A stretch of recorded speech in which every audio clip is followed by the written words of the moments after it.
Good morning, my dear students. I, Nitish Sharma, Faculty of English and Communication Skills, welcome to all of you on online education platform of RIT Group of Institutions. Dear students, first of all, I request to all of you that please give your reviews and suggestions in comment box of last lectures so that we can make the necessary improvements in our lectures.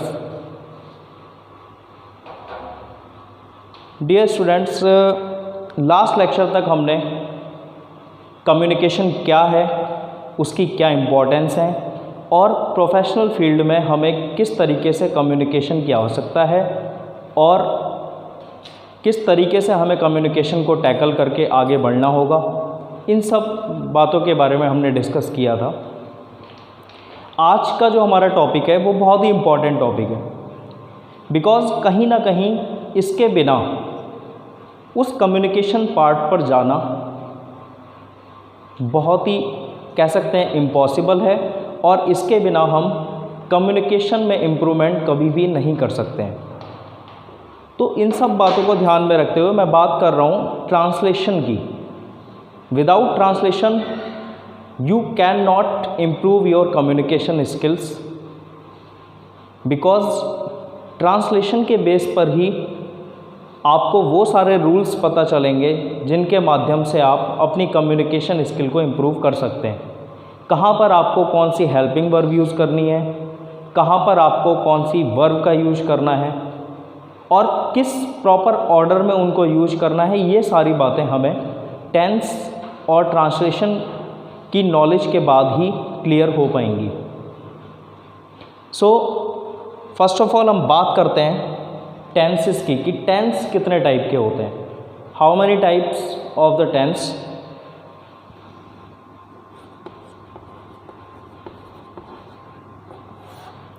If we talk about on tense, then tense has three types.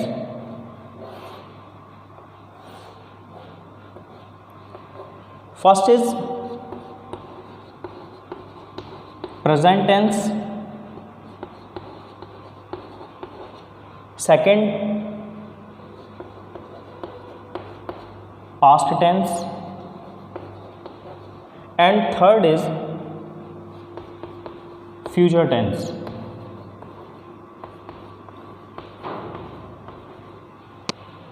Hindi में अगर हम बात करें तो इसको हम कहते हैं वर्तमान काल,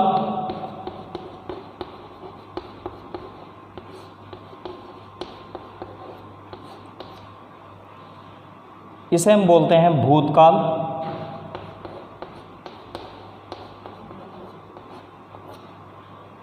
और लास्ट इसको हम कहते हैं भविष्यकाल।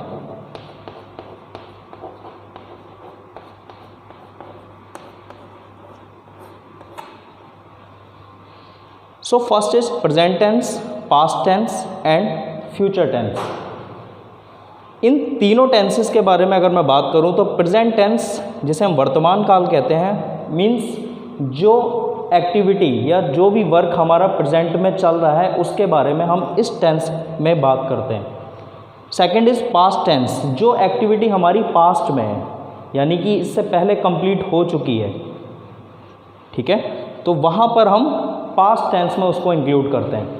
एंड लास्ट फ्यूचर टेंस, आने वाले समय में क्या होने वाला है, भविष्य में, तो उसके बारे में अगर हम जब भी बात करेंगे तो वो हम फ्यूचर टेंस में इंक्लूड करेंगे, राइट। अब इनके भी कुछ सब टाइप्स होते हैं तो उनके बारे में हम बात करते हैं। मैं प्रेजेंट के अकॉर्डिंग लेता हूँ। First is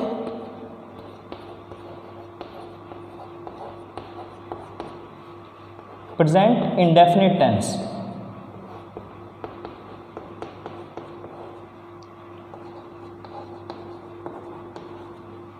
second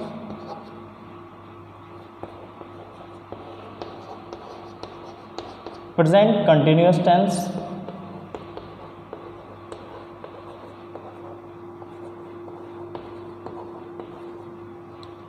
third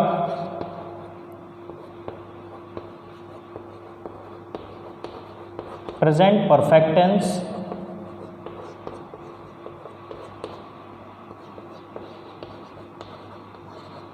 and last is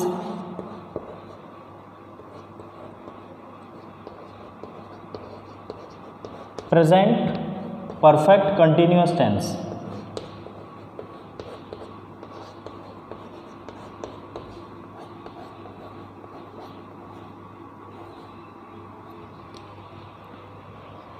present के टाइप्स हैं present indefinite tense, present continuous tense, third is present perfect tense and last present perfect continuous tense.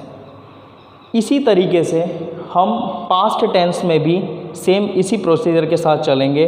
Past indefinite tense, past continuous tense, past perfect tense and past perfect continuous tense. And same procedure future tense के साथ include होगा, future indefinite, future continuous, future perfect and future perfect continuous. इस तरीके से हम कह सकते हैं कि 4 3 12 टेंसेस हमारे पास टोटल होते हैं, जिनके बारे में अगर हमें पूरी नॉलेज हो जाती है, हम बेसिक नॉलेज उसकी प्रॉपर कवर कर लेते हैं, तो कम्युनिकेशन को इम्प्रूव करना हमारे लिए कोई बहुत बड़ा टास्क नहीं है। बट उसकी प्रॉपर नॉलेज हमें होना ज़रूरी है कि कहाँ पर कौन सी हेल्पिंग वर्ब यूज होगी, कहाँ हमें हैज़ यूज़ करना है, कहाँ हमें हैव यूज़ करना है। बहुत सारे हिंदी मीडियम से स्टूडेंट की अगर मैं बात करूं तो उनके सामने एक हेजिटेशन यही होती है कि वो हेल्पिंग वर्ब के मैटर में ही उलझ करके रह जाते हैं। वो सोचते रह जाते हैं कहाँ मैं हैज़ यूज करूं, कहाँ हैव यूज करूं। तो इन सब बातों के बीच में वो अपनी फ्लुएंसी इम्प्रूव नहीं कर पाता है। जबकि उसी के कंपेयर अगर मैं एक CBSE इंग्लिश मीडियम स्टूडेंट की बात करता हूँ तो उसकी फ्लुएंसी बहुत बेटर होती है, बट ग्रामेटिकली अगर मैं बात करूं तो कहीं ना कहीं हिंदी मीडियम का बच्चा उससे मजबूत होता है, क्योंकि उसने हमेशा से अपनी हेल्पिंग वर्ब पे फोकस किया है। ठीक है, तो इन्हीं सब पॉइंट्स को आगे लेकर के चलते हुए आज हम अपने first topic present indefinite tense पर बात करेंगे कि हम किस तरीके से इस टेंस के सेंटेंसेस को ट्रांसलेट कर सकते हैं, या उसके ट्रांसलेशन के क्या रूल्स हैं, what are the rules of translate the sentences of present indefinite tense. So let's start.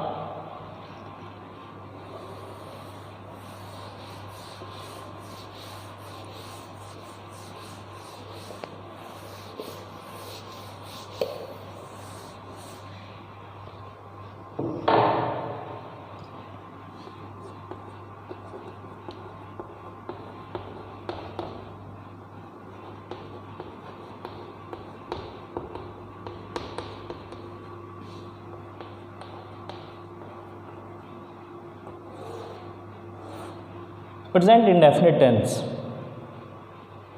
इसे हम सिंपल टेंस भी बोलते हैं, इसमें कंफ्यूज होने की आवश्यकता नहीं है, ये आपको कहीं पर सिंपल टेंस के नाम से भी मिलेगा। ठीक है, बट अब हम आइडेंटिफाई कैसे करेंगे? First question arises that how can we identify the sentences of present indefinite tense. किस तरीके से हम इस टेंस के सेंटेंसेस को आइडेंटिफाई करेंगे कि ये प्रेजेंट इंडेफिनिट का ही है। तो उसकी बात करते हैं। आइडेंटिटी जो होगी इसकी, पहचान, तो इस काल के जो हिंदी वाक्यों के अंत में अगर जो हिंदी सेंटेंस है उसके लास्ट में आपको ता है, ती है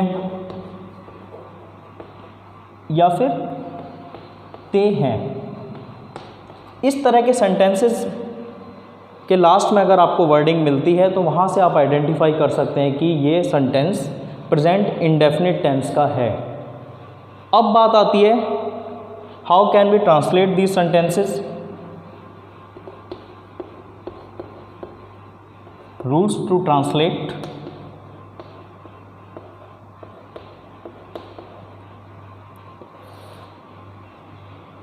इसमें बहुत बेसिक सी चीज़ें हैं जिनको हमें ध्यान में रखना होगा और उसके माध्यम से हम इसको ट्रांसलेट कर सकते हैं। First point, we use first form of the verb.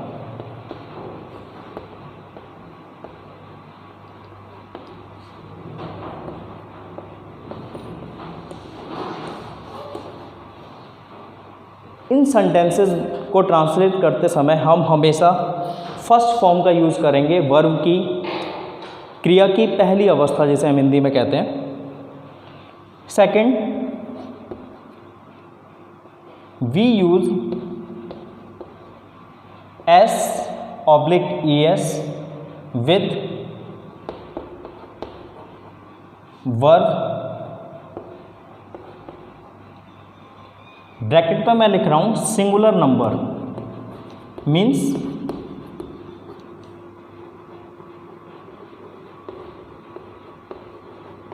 Singular number का मीन है कि हमेशा कभी भी कोई सब्जेक्ट अगर सिंगुलर है, ये आप सभी प्रॉपर इससे पहले भी पढ़ करके आए होंगे, समझते होंगे सिंगुलर और प्लूरल में difference. Singular subject means he, she, it, इस तरह के सब्जेक्ट्स के साथ हम हमेशा वर्ब की फर्स्ट फॉर्म में एस या ईएस इंक्लूड करेंगे, राइट। अदरवाइज ये चीज़ ध्यान रखनी है, प्लूरल सब्जेक्ट के साथ कभी भी हम एस या ईएस वर्ब की फर्स्ट फॉर्म में यूज़ नहीं करेंगे, ठीक है। तो इन सब पॉइंट्स को देखने, और इसमें कोई ऐसी स्पेसिफाई थिंग या रूल नहीं है जिसको हमें समझा जाए। तो आगे बात करते हैं इसके सिंटैक्स की, कि किस माध्यम से और किस प्रॉपर ऑर्डर में हमें अपने सेंटेंसेस को रखना है और कैसे हमें कहाँ पर हेल्पिंग वर्ब यूज़ करनी है, ठीक है। तो इन सब को समझने के लिए एक सिंटैक्स मैं लिख रहा हूँ, जिसको अगर आपने प्रॉपर समझ लिया तो कह सकते हैं कि ट्रांसलेशन में, मीन्स प्रेजेंट इंडेफिनिट टेंस के सेंटेंसेस को ट्रांसलेट करते समय आपको कोई भी डिफ़िकल्टी फील नहीं होगी और आपके मिस्टेक्स के चांसेस ज़ीरो हो जाएंगे।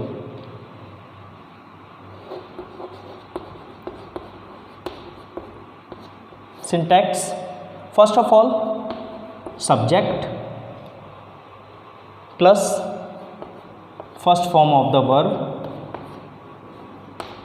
S/ES and object. Affirmative sentences, सकारात्मक वाक्य, ठीक है, उनको ट्रांसलेट करते समय हम इस सिंटैक्स का यूज़ करेंगे। Subject first form of the verb S/ES, जो मैं आपको बता चुका हूँ किस कंडीशन में आपको यूज करना है, जब ये सब्जेक्ट सिंगुलर नंबर होगा तब। अदरवाइज प्लूरल सब्जेक्ट होने की कंडीशन में इसको यूज़ नहीं करना है, राइट। एग्जाम्पल की बात करते हैं अफर्मेटिव सेंटेंस के। For example,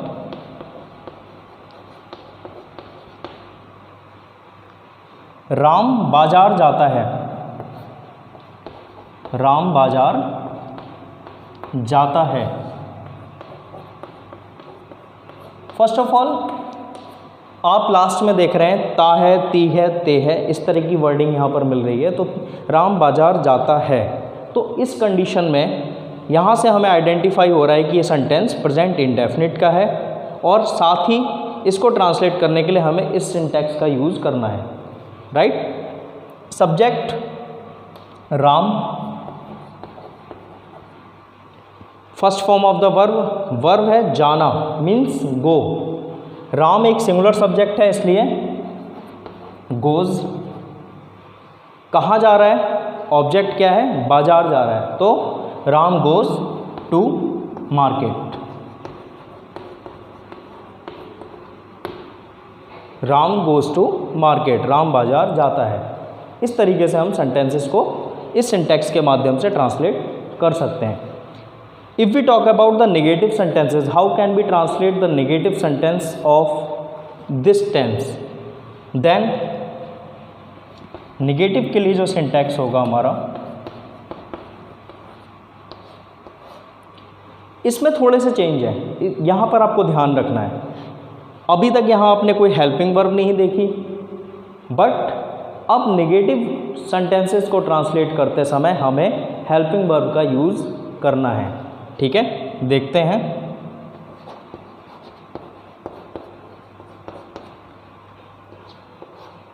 subject plus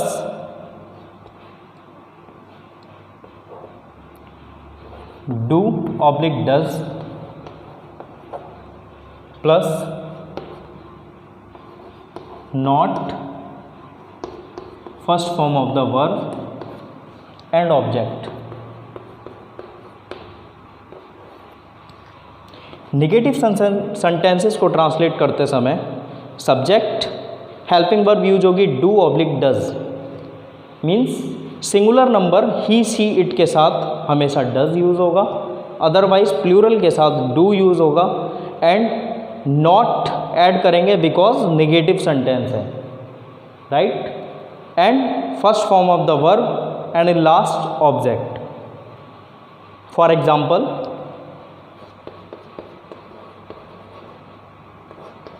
last example से ही मैं आपको डिफाइन करने की कोशिश करता हूँ जिससे कि आप दोनों के बीच में डिफरेंस समझ पाएँ। राम बाजार नहीं जाता है, मैं सीधे ट्रांसलेट करके लिख रहा हूँ।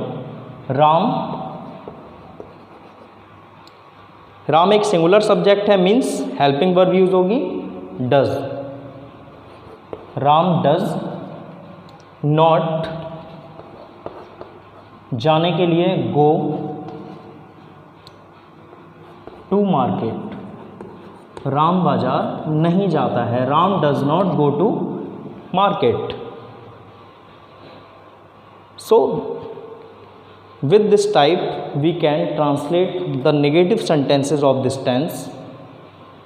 अब बात आती है most important part, interrogative sentences. यहाँ थोड़ी सी डिफ़िकल्टी स्टूडेंट्स को फील होती है, इसलिए इसको थोड़ा सा ध्यान से समझने की कोशिश करेंगे। टफ नहीं है बट ध्यान देना होगा कि किस तरीके से और किस ऑर्डर में हमें चीज़ों को रखना है और किस तरह से उसको ट्रांसलेट करना है, राइट।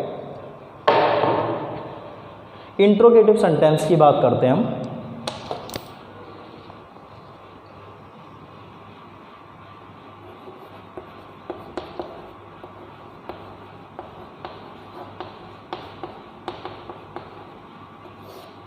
इंट्रोगेटिव में फर्स्ट ऑफ ऑल इसमें दो तरह की कंडीशंस आती हैं। कई बार क्या होता है कि क्वेश्चन वर्ड हमें सेंटेंस के स्टार्टिंग में मिलता है और दूसरी कंडीशन में क्वेश्चन वर्ड सेंटेंस के बीच में मिलता है, ठीक है। तो दोनों कंडीशंस के लिए कौन से सिंटैक्स यूज होंगे उसको समझने की कोशिश करते हैं। According to first condition, when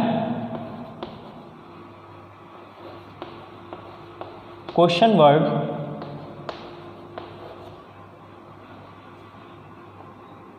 is present in starting, right. First condition, जब क्वेश्चन वर्ड सेंटेंस के स्टार्टिंग में हो तब, जैसे कि, तो उसके लिए सिंटैक्स होगा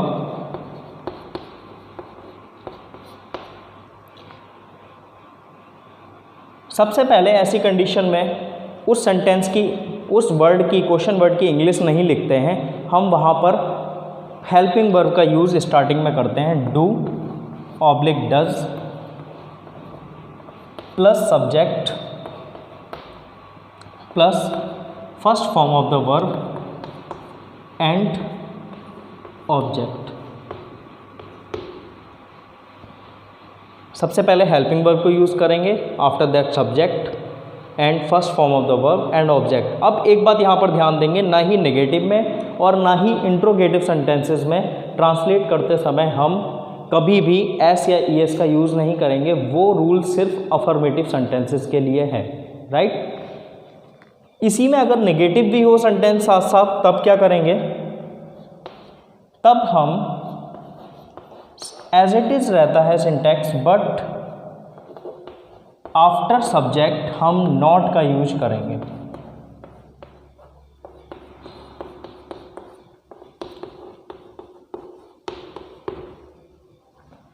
ये दो सिंटैक्सेस हम यूज करेंगे किसमें, जब क्वेश्चन वर्ड सेंटेंस के स्टार्टिंग में, ठीक है। फॉर एग्जाम्पल,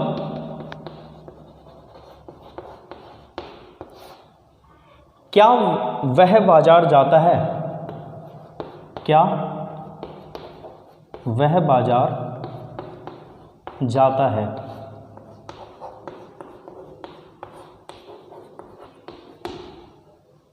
अब यहां पर आप देख रहे हैं क्या वर्ड जो है सेंटेंस के स्टार्टिंग में है, तो इसको ट्रांसलेट करते टाइम आप हमेशा ध्यान रखें कि इस वर्ड की इंग्लिश आप नहीं लिखेंगे।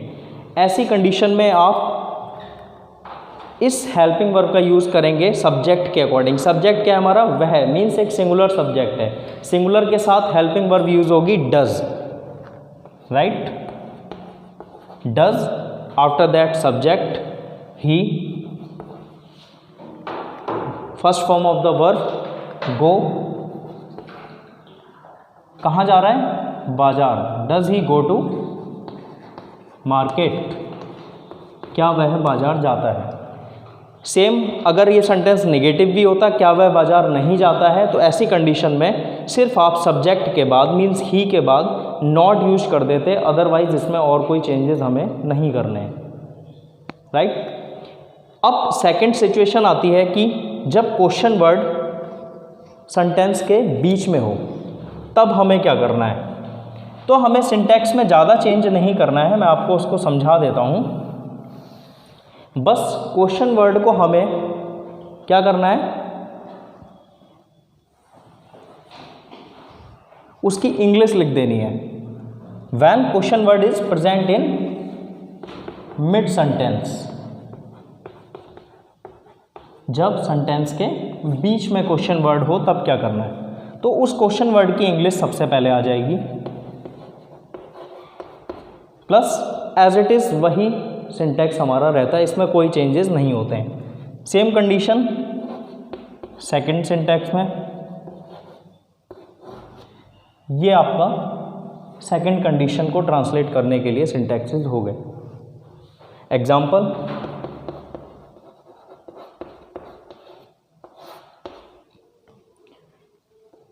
अगर वह बाजार क्यों जाता है, मैं डायरेक्ट ट्रांसलेट कर रहा हूँ, हिंदी नहीं लिख रहा हूँ, आप लोग समझ जाएंगे, लास्ट एग्जाम्पल को ही लेकर के चल रहा हूँ, राइट। वह बाजार क्यों जाता है, अब अगर क्यों वर्ड आया है तो वो सेंटेंस के बीच में है, ठीक है, तो उसको ट्रांसलेट करने के लिए उस क्यों वर्ड की इंग्लिश हम सबसे पहले लिखेंगे, ठीक है। तो क्यों के लिए होता है वाई, वह मीन्स सिंगुलर सब्जेक्ट है तो डज यूज होगा, वाई डज, सब्जेक्ट है ही, कहाँ जा रहा है, मार्केट, यानी कि go to market. Why does he go to market, वह बाजार क्यों जाता है, राइट। तो इस तरीके से हम प्रेजेंट इंडेफिनिट टेंस के सेंटेंसेस को ट्रांसलेट कर सकते हैं, चाहे वो अफर्मेटिव हो, निगेटिव हो या फिर इंट्रोगेटिव हो, बट हमें इन ऑर्डर को प्रॉपरली माइंड में सेट करना पड़ेगा। इसके बाद हमारी मिस्टेक्स के चांसेस बिल्कुल जीरो हो जाएंगे, ठीक है, हमसे गलतियां नहीं होंगी। और आई थिंक इससे ज़्यादा सिंपल मेथड ट्रांसलेशन के लिए और कोई है भी नहीं। आप कहीं भी इंग्लिश स्पीकिंग के नाम पर भी कभी कहीं किसी कोचिंग में जाएंगे तो आप विश्वास करें कि आपको यहीं से स्टार्टिंग कराई जाएगी, वही सारी चीज़ें। तो क्यों ना हम उसको खुद में इम्प्रूव करके, खुद से उसे सीख करके उसको आगे कम्युनिकेशन के साथ रिलेट करें और अपनी कम्युनिकेशन स्किल को इम्प्रूव कर सकते हैं।